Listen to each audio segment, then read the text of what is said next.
એનાથી ખૂબ ફાયદો થયો છે. આપણે ઘણું બધું હજુ બીજા સમાજ પાસેથી શીખવાનું છે. આપણે ધ્યાન દોરતા હું આનંદ અનુભવું છું કે આપણા મત વિસ્તારમાં આ રામપરા સમૂહ લગ્ન થાય છે, આહિર સમાજના કોવાયા થાય છે, ભેરાઈ થાય છે. દરેક ગામડાઓમાં સમૂહ લગ્ન આહિર સમાજના પણ થાય છે. બાપુ, પણ મને કઈક નવું જાણવા મળ્યું. તમે વિચાર કરો, ઈશ્વરે એ લોકોને કઈ કમી નથી આપી. આર્થિક રીતે ખૂબ સુખી સમાજ છે, છતાં પણ એ સમાજના આગેવાનોના દીકરા હોય કે દીકરીઓ હોય, એ બધાને કમ્પલસરી સમૂહ લગ્નમાં જ પરણાવવા એવું એક બંધારણ એ લોકોએ નક્કી કર્યું છે. મિત્રો, આ કોઈ નાની ઊંડી વાત નથી.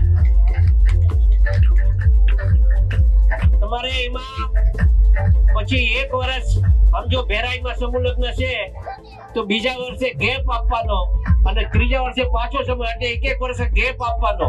અને જયારે ગેપ આપીએ ને ત્યારે કદાચ કોઈને ક્યાંય લગ્ન હોય તો એક પણ લગ્ન કરવાના નહીં, બીજા વર્ષે સમૂહ લગ્નમાં જ કરવાના.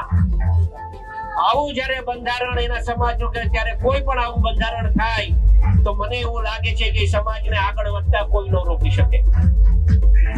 આપણા સમાજમાં પણ આપણે એક બંધારણ નક્કી કરવાનું છે. મિત્રો, ગામો ગામ આપ સૌ યુવાનોને મારી ખાસ વિનંતી છે કે આપ આપના ગામમાં કમિટી બનાવો અને એ કમિટી બનાવીને આપણા સમાજનું, આપણા ગામનું બંધારણ નક્કી થાય.